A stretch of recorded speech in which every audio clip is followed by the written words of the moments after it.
Bonjour à toutes et à tous et merci d'être avec nous ce soir pour parler de la saga du Trône de Fer et de Game of Thrones. Nous représentons l'association La Garde de Nuit. Donc c'est une association française autour du Trône de Fer et de Game of Thrones. Vous nous connaissez probablement, si vous êtes un peu fan de l'univers, pour notre wiki. C'est-à-dire que si jamais vous devez chercher un jour le moindre nom de la saga, genre Jon Snow, Daenerys, si vous cherchez un arbre généalogique des Targaryens, vous allez tomber sur un wiki, c'était nous.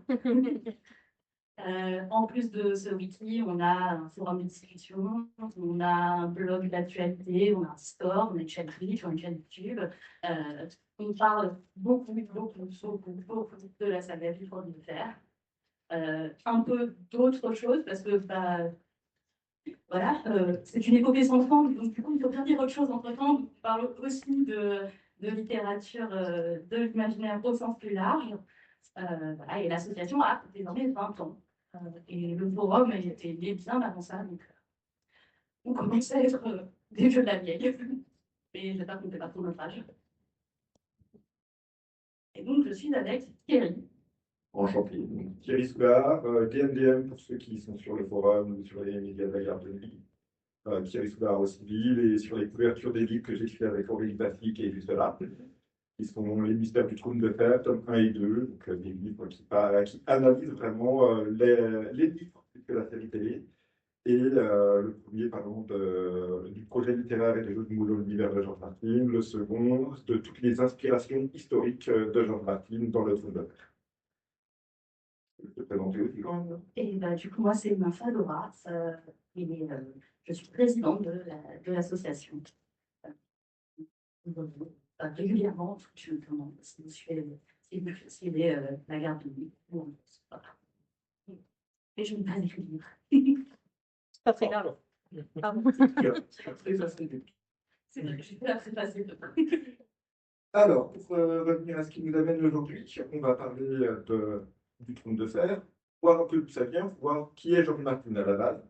George Martin, il est, du coup, pour reprendre mon petit charme, il est en 48.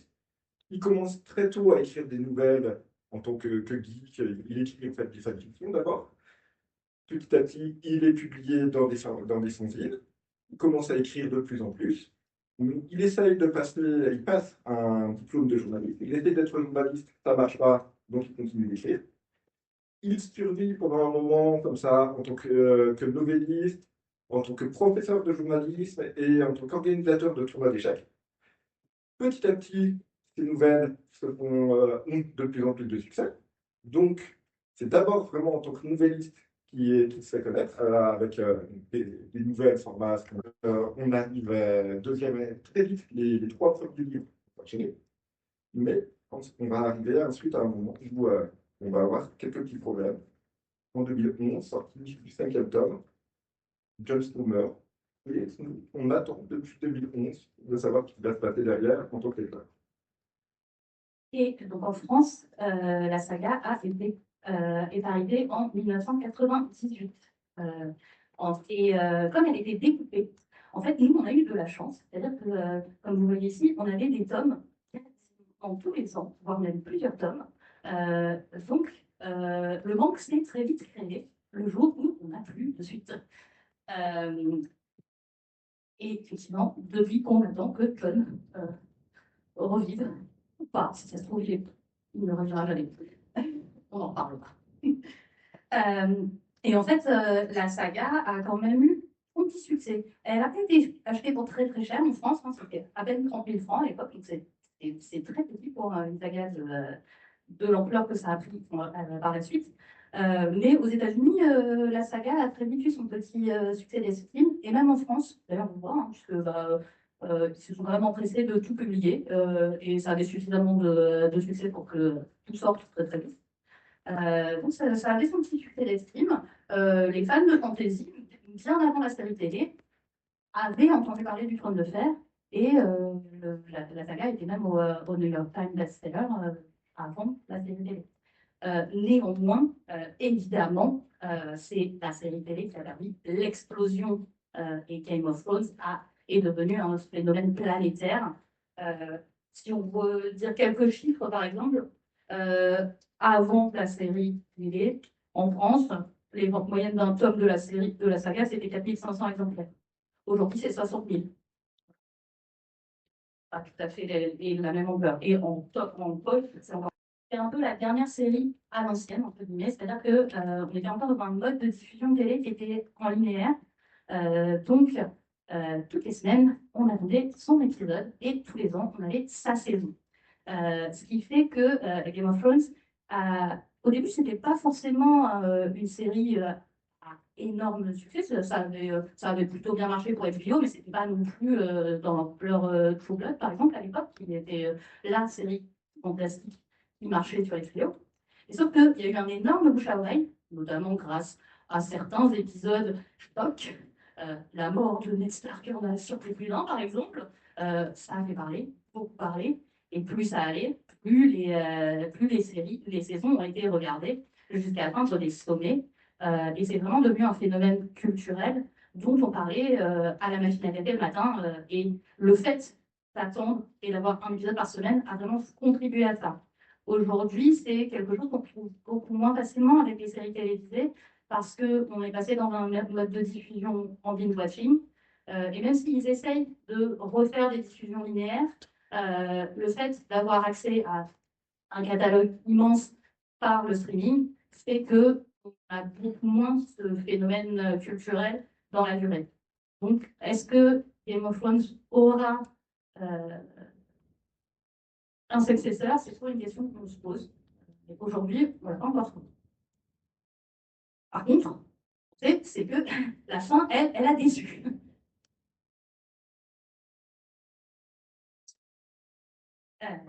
Et du coup, le successeur de Game of Thrones devra aussi vivre avec la fin de Game of Thrones qui a beaucoup déçu. Pourquoi elle a déçu? Ah ouais. On a tous un peu les grandes lignes, c'est toujours les mêmes. On a une série télé qui est très fidèle pendant 4 saisons. Il satisfait beaucoup de fans et pour ceux qui ne connaissent pas les livres, il pose des bases en termes de narration, en termes de promesses narratives très claires. Et puis, peu à peu, on rentre dans une espèce de caricature de cette même série. On revient vers des choses de fantasy beaucoup plus classiques, des personnages badass, des répliques un peu enfantines. On n'a plus toute la complexité des personnages.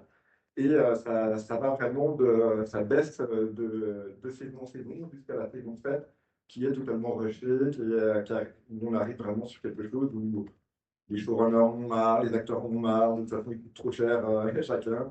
Et il faut en finir, mais on se retrouve avec une pression du temps dans la narration, des événements qui arrivent beaucoup trop vite, des personnages qui n'ont pas le temps d'évoluer, et quelque chose qui au final déçoit beaucoup. On a du grand spectacle à l'écran, mais sur le fond, on ne s'y retrouve pas. Je ne sais pas si tu as la même analyse que moi.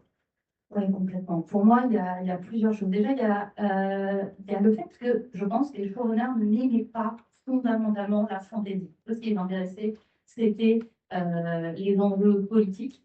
Ce qui fait que dans la dernière saison, on s'est retrouvé avec l'enjeu de fin du monde résolu avec la bataille, la bataille Arya tue le roi de la nuit, tout ça, en début de saison. Et après, on se retrouve avec une bataille, Cersei Daenerys, qui en fait n'a pas ces enjeux aussi clairs. Et pour moi, c'est déjà une erreur stratégique et une erreur dans ce que les showrunners ont compris de l'œuvre de Martin. Je pense qu'ils ont aimé certains aspects, mais pas tous les aspects. Et donc, ils ont oublié ce qui faisait le sel aussi de la saga, qui est quand même une saga épique. Et ils ont oublié l'épique. Ça, c'est très dommage. Bon. Ensuite, il y a aussi Bran sur le trône, qui a sérieusement gêné. Bon. Moi, personnellement, alors, je suis sur la garde de lui depuis très longtemps. C'est-à-dire que je suis une des premières impliquées du forum de la garde de lui. Déjà, à cette époque-là, je me disais que Bran finirait par être celui qui ramènerait l'été et qui serait sur le trône à la fin. Donc, honnêtement, ça ne me choque pas du tout que Bran finisse sur le trône. Il faut un chemin pour y arriver. Le problème, c'est pas la destination, c'est le chemin. Et là, ils ont complètement oublié le chemin. Je pense qu'on peut dire ça de Bran, on peut dire ça de Daenerys, la plongée dans la folie de Daenerys, pourquoi pas? C'est quelque chose qui peut même être très cohérent au niveau des livres. Mais quand pendant 7 saisons, on a un personnage qui est quand même assez sympathique, qui a une progression plutôt pas mal, malgré des petits pics où on peut se dire, ouais, elle est peut-être pas si sympa que ça. Et d'un coup, on a le même personnage qui décide de brûler une ville entière juste parce qu'elle a perdu sa meilleure copine, grosso modo. C'est un peu rapide dans la façon d'amener ça. Et c'est vraiment ça les gros problèmes de la série pour moi, c'est qu'on se retrouve avec quelque chose de très plus satisfaisant en termes de narration. Et au-dessus, en plus, il y avait des vraies qualités, hein. On va pas se mentir non plus. Enfin, visuellement, c'était incroyable. En termes de production, il y a des choses qu'on n'avait jamais vues à la télé et qui vont changer le monde de la télé. Enfin, les dragons, oui, c'était du grand spectacle. Les costumes étaient incroyables, les musiques étaient incroyables. Qui ne se pose pas le générique de Game of Thrones en entendant pas notes. C'était une énorme réussite. Euh, les acteurs étaient très, très bons. Il y a quand même un casting qui a été très bien choisi. Ça, on l'a toujours. Parce que ça, c'est la distinction qu'il y a, c'est un petit peu la situation paradoxale dans laquelle on se retrouve aujourd'hui. En tant que fan de l'œuvre littéraire, on a une œuvre cinématique, enfin une œuvre télévisuelle qui s'est achevée et qui, pour beaucoup de gens, appartient au passé. Et nous, en tant que fans de l'œuvre littéraire de base, en fait, on attend la fin. Et quand on essaie d'expliquer ça, parfois, on se retrouve face à des regards un peu interloqués, de genre, bah, non, la fin, c'est bon, on a eu la fin de Game of Thrones, elle est écrite à la télé. Et c'est assez difficile parfois d'expliquer que la fin de la saga littéraire ne sera pas forcément la même, soit en totalité, soit en partie, parce qu'il y a plein de personnages qui sont différents, qui sont absents de la série télé, parce qu'il peut y avoir des cheminements différents, justement, des personnages. Donc là, il y a une première distinction qui se fait, c'est qu'on a cette saga littéraire à l'arrêt, une série télé qui, elle, s'est achevée, et une licence globale Game of Thrones qui, elle, est très active et continue d'essayer à l'écran. Et voilà, on parlait d'acteurs, de costumes, de dragons à l'écran avec des effets spéciaux. Ça, on a toujours. On a, du coup, alors, on est la moitié des programmes, on a toujours évidemment House of the Dragon, la grosse série qui a été tirée de l'univers Game of Thrones. Du coup, on a 2 saisons, la troisième arrive cet été, la quatrième dans 2 ans. Est-ce qu'elle a eu l'impact de Game of Thrones? Pas vraiment. On retrouve les dragons, on retrouve pas forcément la qualité d'écriture, justement, des 4 premières saisons de Game of Thrones. Par contre, ça s'appuie sur un matériau littéraire qui est beaucoup plus flou, et des chroniques historiques avec différents personnages qui vont nous raconter différentes versions de l'événement. Et du coup, les showrunners ont derrière fait des choix là-dedans, pas toujours judicieux. Et on a une série qui, globalement, marque moins que Game of Thrones, même si on peut y trouver beaucoup de qualité. On a la série qui vient d'être diffusée en janvier, A Night of the Seven Kingdoms, qui a été plutôt très bien accueillie, du coup, et qui s'appuie sur des nouvelles de George Martin, qui, là, on est, à part l'humour très discutable de la série, disons, on est sur quelque chose d'assez cohérent et d'assez respectueux de l'œuvre, de base. Et sur une série, au final, qui a quand même de grosses qualités et qui plaît pas mal. On a des projets derrière, en plus de cela. Il y a The Snake, qui est basé sur le personnage de Corlys Velaryon, qui apparaît dans House of the Dragon, qui est un projet qui devrait ou doit arriver si tout se passe bien, qui était à la base un projet prévu en prise de vue réelle, qui est passé en animation pour des questions budgétaires. On a Mille navires, Unfathomable Ship, qui est un peu la même chose, un autre projet qui se baserait sur une princesse d'Héronia qui emmène tout son peuple à Westeros et qui finit par débarquer à Dorne. Pareil, on parle peut-être plutôt d'un projet animé que d'un projet en prise de vue réelle. C'est en développement. Il y a l'idée de faire quelque chose autour de Golden Empire, donc la version chinoise japonisante de Game of Thrones, de l'univers de Game of Thrones. On a très peu d'informations là-dessus, mais peut-être qu'on va arriver là-dessus. Il y a comme ça encore 2 ou 3 autres séries d'animation qui restent très floues parfois, et parfois le blog de George Martin se met à parler d'une ou l'autre. Hors série télé, on a une pièce de théâtre qui arrive cet été, qui s'appellera The Mad King, et qui racontera le tournoi d'Arenal, un événement clé du lore de Game of Thrones, qui ça passe 15 ans avant les événements de Game of Thrones. On arrive du coup à qui va amener la dynastie Baratheon au pouvoir, la chute des Targaryens. Donc voilà, on est vraiment sur un événement clé pour les mystères qui intéressent énormément les fans. On a un projet de film vraiment cinématographique sur la conquête d'Aegon, qui pourrait aussi être quelque chose d'extrêmement cinématographique, avec énorme dragon, voilà. Mais on est sur un format différent des séries télé. Est-ce que ça se fera? Est-ce que ça sera sous forme de série télé? Là aussi, il y a débat, du coup. En fait, sachant que ça, c'est un cas qui est hyper intéressant, en fait, la conquête d'Aegon, parce que il y a 2 projets concurrents. Il y a un projet de film, et en même temps, il y a aussi un projet de série télé qui est développé. A priori, les équipes ne se parlent pas. C'est vraiment des projets qui sont concurrents. À la fin, on verra si y en a un qui gagne ou pas. Le projet de série télé, il a déjà été développé par plusieurs équipes avant d'en arriver à celui où il est aujourd'hui. Notamment, on sait qu'à un moment, ils pensaient peut-être faire un Egon qui était alcoolique et à moitié dépressif. Enfin, voilà. A priori, cette idée-là a été abandonnée, mais en tout cas, l'idée de série télé de Egon le Conquérant, elle existe toujours. Mais ce qui est intéressant, c'est que ça se fait dans un contexte où Warner, qui est donc la maison mère de HBO, va être rachetée a priori par Paramount, alors on se parle. En tout cas, Warner va pas très bien financièrement et ils cherchent à redorer leur blason et ils cherchent aussi à avoir des valeurs qui donnent envie aux investisseurs. Et donc, c'est aussi hyper intéressant de voir que dans ce cadre-là, Game of Thrones, c'est une des valeurs sur lesquelles il se repose énormément et il se repose à la fois en cinéma et en série télé. Il laisse le choix à leurs investisseurs comme ça aussi. C'est aussi une façon de dire, regardez, Game of Thrones, on y croit, vous allez mettre de l'argent chez nous, et du coup, derrière, vous allez avoir des spectateurs et on va parler de Warner et vous allez avoir un retour sur investissement. Et ça, c'est hyper intéressant comme move commercial. Parce que vraiment, la licence Game of Thrones, c'est en train de devenir une vraie licence commerciale, au même titre qu'un Star Wars, au même titre que Harry Potter. Harry Potter qui est aussi un des gros moves Warner en ce moment, puisque la série télé va arriver bientôt.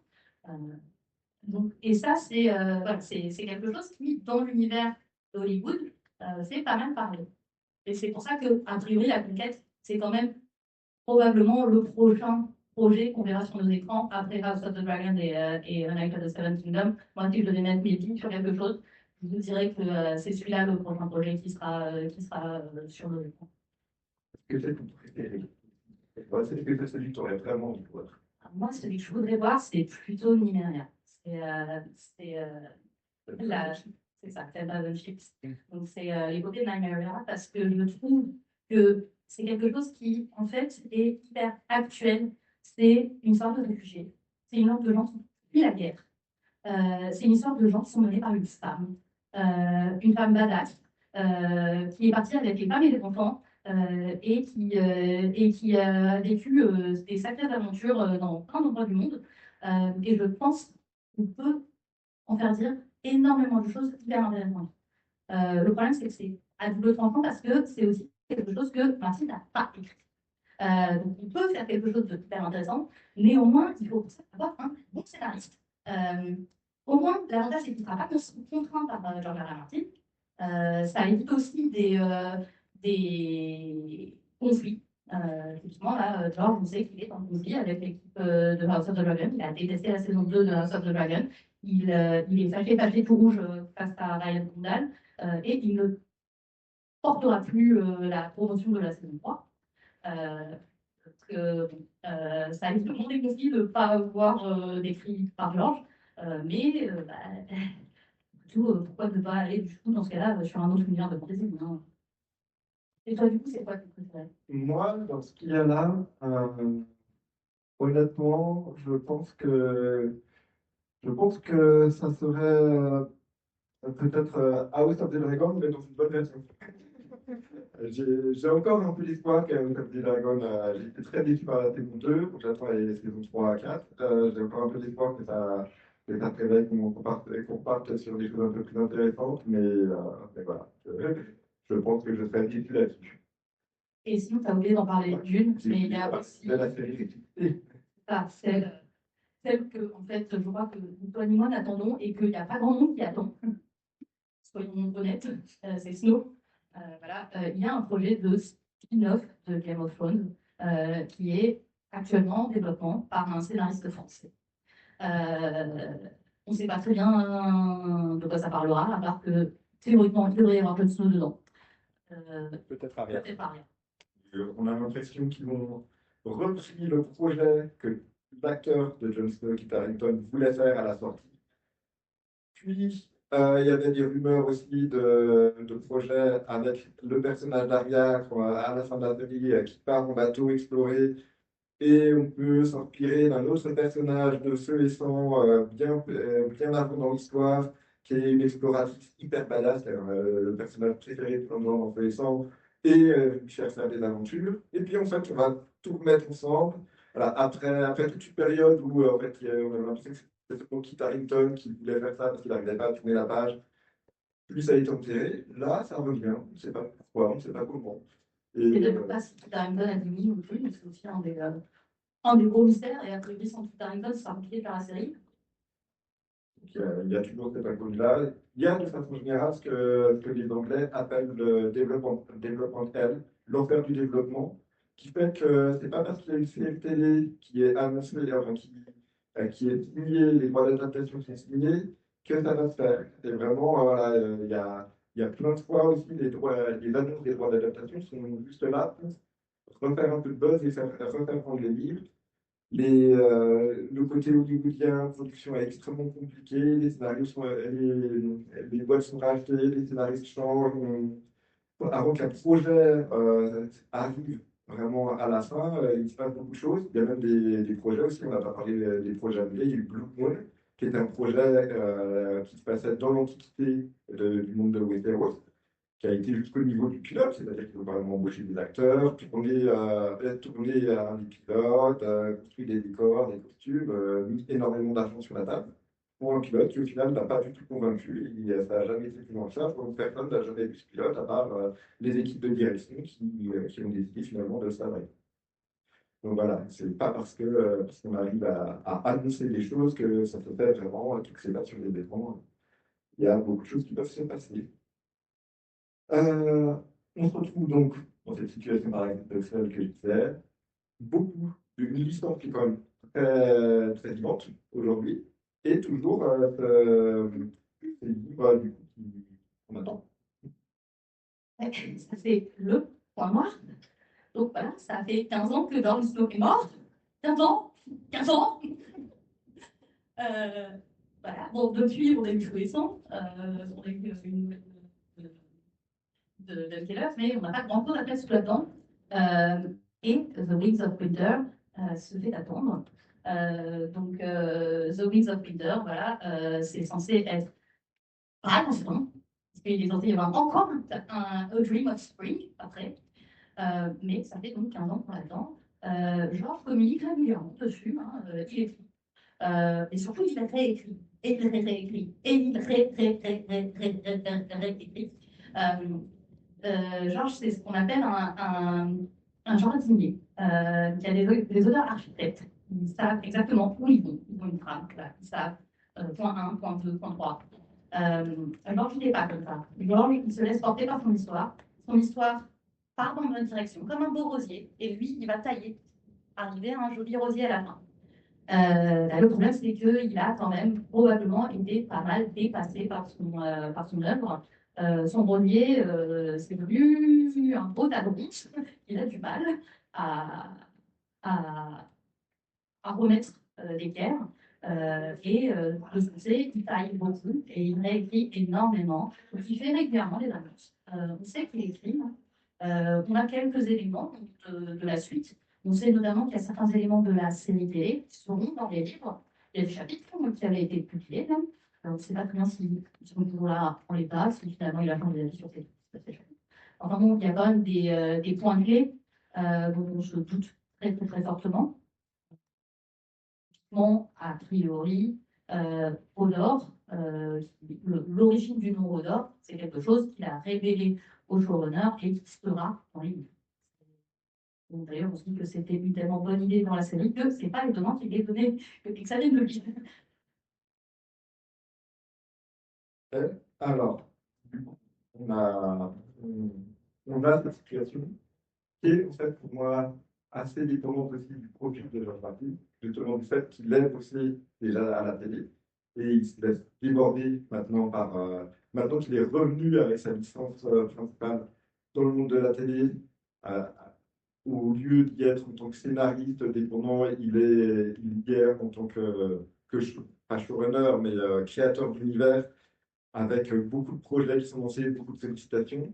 Voilà. On a ce problème assez inédit pour un auteur, qu'il a une œuvre principale à terminer, et en même temps, il y a énormément de projets qui lui tombent dessus, énormément de demandes, énormément d'argent en jeu par-dessus ça.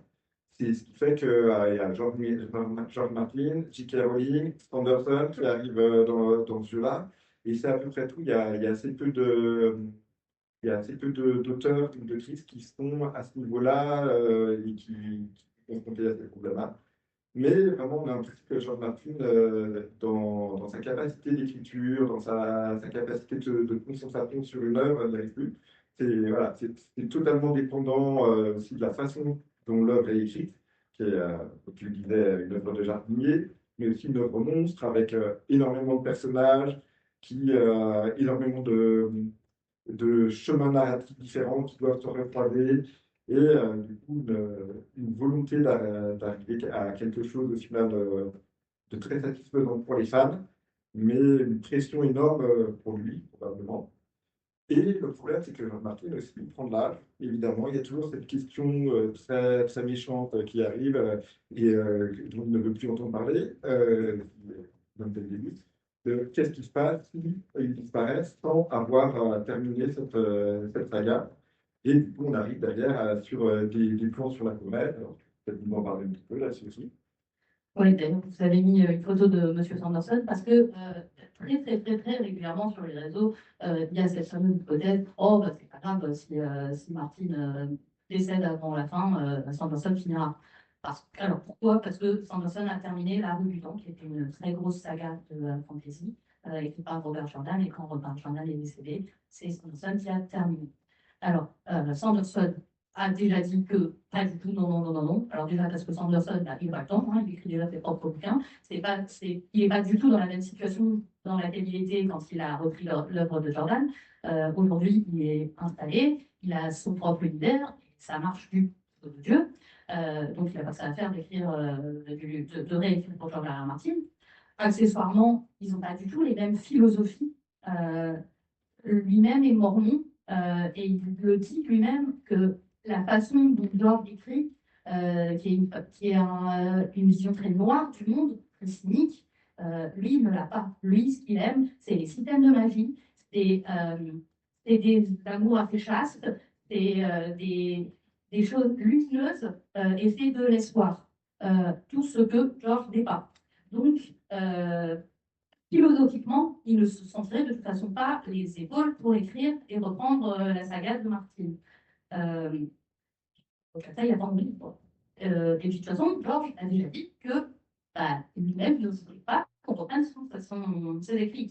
En fait, George, on lui a posé la question, alors Jacques déteste on lui pose cette question-là, ne lui posez pas si vous le croisez. C'est quand même effectivement assez impoli de lui demander hey, mec, quand est-ce que tu meurs et que quelqu'un écrit ton histoire. C'est pas étonnant hein, que les gens qu'ils n'aiment pas qu'on lui pose cette question. Mais il a quand même répondu, à savoir que lui, pour lui, il n'a pas envie, en fait, s'il meurt, son histoire restera comme elle est, et il n'a pas envie que quelqu'un d'autre s'approprie son univers. C'est son univers, c'est lui. Si c'est fini, c'est fini. En tant que présidente de la garde de vie, est-ce que tu crois, toi, à fonder un jour un top 6, voire un top 7 et une conclusion? Alors, moi, je suis persuadée qu'on aura un top 6 parce que Georges a quand même écrit énormément de choses. Et il a beaucoup trop d'argent en jeu qu'il n'y ait pas de top 6. Donc, je pense que au plus tard à son décès, quelqu'un prendra les écrits, les publiera en les ayant mis en forme. Voilà. Je pense qu'il y a suffisamment d'écrits sur le top 6 pour qu'on ait quelque chose. Ce ne sera pas forcément la façon dont Georges aurait voulu que ce soit fait, et je pense qu'on aura un top 6. En revanche, je pense qu'on n'aura jamais de top 7 de la main de Georges. Je pense qu'en plus, il n'a pas le moral en fait, pour ça. C'est parce que tu disais, il y a plein de raisons qui expliquent qu'il n'arrive pas à finir, mais c'est aussi tout simplement que c'est un vieux monsieur qui est un peu déprimé, qui a une pression d'enfer sur les épaules, et il n'arrive pas à gérer cette pression. Moralement, c'est dur. En fait. Il y a la terre entière qui est sur son dos. Il a été connu très très tard. Lui, il a eu une vie normale d'écrivain. Il a connu la célébrité très tard. Et c'est pas quelque chose à laquelle il est habitué. C'est pas quelque chose qui vient. Et c'est pas du tout enfin, c'est quelqu'un de perfectionniste. Il a envie de sortir le meilleur qu'il peut. Et la fin de la série télé, le fait que la série télé l'ait dépassé, ça l'a moralement beaucoup affecté. Je pense que c'est dur pour lui. Donc je pense qu'il n'y arrivera pas, tout simplement. Je pense qu'il n'arrivera pas à faire la fin. Et je pense par contre qu'il y a trop de sous en jeu pour qu'il n'y ait pas quelqu'un pour reprendre quand même derrière. Sauf s'il a fait des clauses ultra verrouillées avec ses ayants droit. Ben, malheureusement, je pense qu'on se passera ses vœux et qu'il y aura bien quelqu'un pour sortir une fin. Mais ce ne sera jamais sa fin à lui. Est-ce que tu penses que la communauté, du coup, peut survivre soit à la sortie du livre est-ce que une fois le dernier point donné à cette œuvre, ça sera un jour, la communauté va survivre à 1 an, 2 ans, derrière ça, puis s'arrêter complètement comme plein d'autres œuvres, ou est-ce qu'on va se retrouver avec une communauté et une œuvre qui va avoir un destin à la Tolkien, à la Seigneur des Anneaux, ou des dizaines d'années plus tard, on a encore des gens passionnés par ça, des tonnes de livres qui sortent chaque année pour analyser ça, et un univers qui est extrêmement vivace. Moi, je pense que l'univers est assez vivace. Je veux dire, si la roue du temps fait encore vivre autant de gens, si Tolkien fait autant de parler, je pense que l'univers du conte de fer est largement assez riche pour également rester dans l'histoire et avoir une communauté vivace même dans le futur. Surtout avec toutes les licences qui sont autour, qui, elles, ne sont pas prêtes de s'en aller, comme vous avez déjà vu quand on a parlé des futures séries. Il y a, y a de l'avenir, au moins pour l'univers télé et l'univers même théâtre. Donc je pense que au pire, ça vivra comme ça. Et c'est comme ça aussi que de nouvelles personnes bah, connaîtront l'œuvre, se pencheront dessus, verront des théories, parleront et feront communauté. Je pense vraiment que ça peut continuer. Et toi? Alors moi, je me pose la question, justement. C'est une vraie question que je me pose, c'est est-ce que si l'œuvre avait été achevée il y a 10 ans, on aurait la communauté qu'on a aujourd'hui, le wiki très actif, le, les, l'univers Game of Thrones, ou est-ce que ça aurait été une série, une saga de fantasy qui aurait été oubliée, en fait. Est-ce que ce côté œuvre maudite sans fin ne contribue pas quelque part à la renommée de Game of Thrones, du Trône de Fer, et au fait que chacun peut projeter ce qu'il veut comme fin de Game of Thrones, enfin comme fin du Trône de Fer actuellement, ce qui fait que on a des théories alors, moins maintenant, mais pendant des années, ça a été extrêmement actif, le côté théorie des fans, chacun y allant de son envie, en fait, de son personnage préféré, de comment est-ce que ça va finir selon lui, et de quel mystère, quelle va être la solution de tel ou tel mystère. Il y a énormément de petits mystères et de gros mystères dans l'œuvre de George Martin qui vont faire cogiter les fans. Voilà, ça, je pense que le côté inachevé contribue énormément à souder la communauté Game of Thrones. Et derrière, est-ce que si un jour ça se termine, voilà les réponses à toutes les questions, est-ce que ça durera plus longtemps que ça? Je ne sais pas. Je pense que derrière, pense sur les questions marketing de est-ce qu'on fait des reboots, est-ce qu'on développe encore des séries télé sur d'autres pans de l'univers, est-ce qu'on fait je sais pas, un parc d'attractions. Voilà, il y a des marques à estampillés, Harry Potter, Philippe Studio Harry Potter, des choses comme ça. Est-ce que c'est quelque chose qui peut une fois peut arriver Game of Thrones, hyper adulte, hyper, c'est pas du tout pour les enfants, voilà. Franchement, oui, je pense qu'il peut en tout cas y avoir des reboots et des reboots qui feront vivre l'œuvre. Enfin, bon, en fait, moi, je pense par exemple à Harry Potter. Harry Potter, c'est fini depuis un bail. Harry Potter, les films sont finis depuis un bail. C'est pas pour ça qu'il n'y a pas une communauté derrière. Puis aujourd'hui, il y a des parents qui font lire leurs enfants, alors même que J.K. Rowling est ultra problématique, que par exemple, elle est transphobie, que c'est pas bien de lui donner l'argent. C'était la minute, c'était la minute anti-Rowling. Et bref. Il y arrive comme ça, je vois, enfin, je veux dire, Game of Thrones a été tellement important pour beaucoup de gens que c'est pareil, il peut y avoir une vraie perpétuation si, si il y a des petites initiatives pour le faire. Et typiquement, Harry Potter, il y a des petites actualités régulières. Tolkien, c'est pareil. Enfin, Tolkien, il y a eu les films de Peter Jackson. Maintenant, il y a Rings of Power, série discutable, mais n'empêche qu'il remet quand même Tolkien sur le feu d'actu, qui permet de relire et qui permet de se dire, ah, parce que c'est quand même mieux les livres que ne pas voir.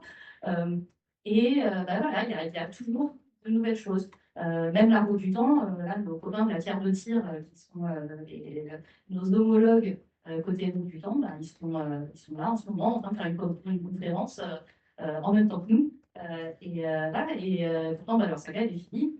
Ils ont une série télé, la série télé a été annulée. C'est vrai qu'il y a quand même plein de choses à dire. Ils ont encore plein de petits points clés à débattre. Et la passion, elle est toujours là, même si la fin n'est pas bonne. Ok, je suis d'accord là-dessus.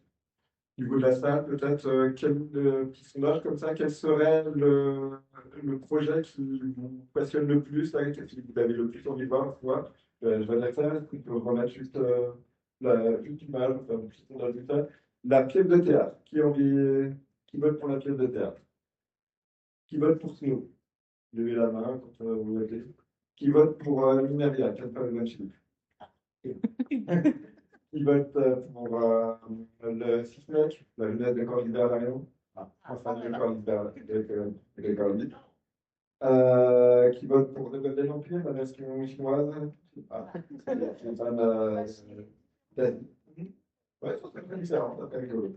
Qui vote pour la conquête des Gones. Plus, la conquête des gones, ça peut parler, ça. Qui est très très enthousiaste pour la prochaine saison de Alfred Devaya. Qui a envie de voir la saison 2 de Night of the Kingdom. Ah. Mais la fin, elle laisse un peu sur la fin en plus. Ça ne fait pas très terminé comme saison. Donc forcément, ça appelle la 2, je trouve. Enfin, j'ai eu ce truc de pas assez à la fin de la. C'est vrai que Night of the Kingdom, c'est des épisodes très courts. Ouais. Et un format de 6 épisodes dont on n'a plus du tout l'habitude. Donc, effectivement, il y a un petit peu de trop peu.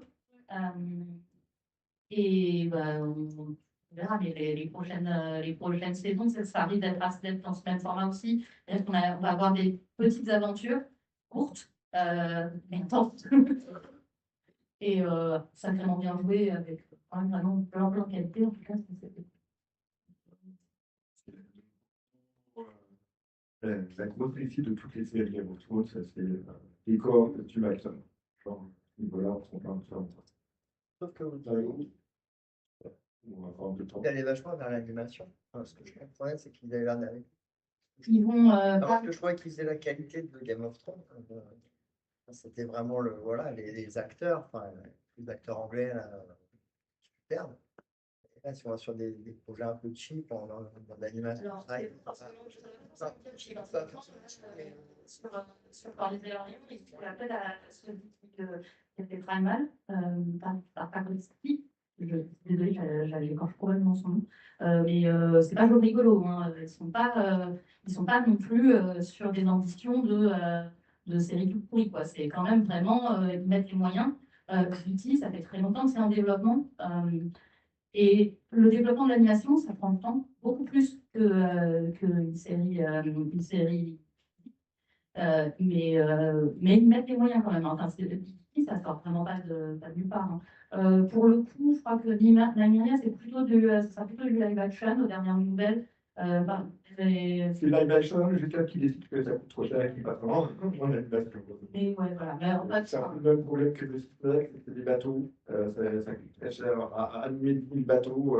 Ça coûte moins cher quand il faut les dessiner que quand il faut les construire. Le Seigneur des Anneaux a sorti un film animé il n'y a pas longtemps. The Witcher ont sorti aussi un film animé. Il y en a beaucoup qui se tournent comme ça vers l'animation. Est-ce que justement ça a eu le même succès que des films live action?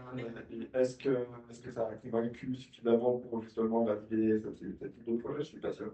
mais on a aussi des compétences typiquement arcade. Arcade, ça a été un tabac et c'est une qualité incroyable.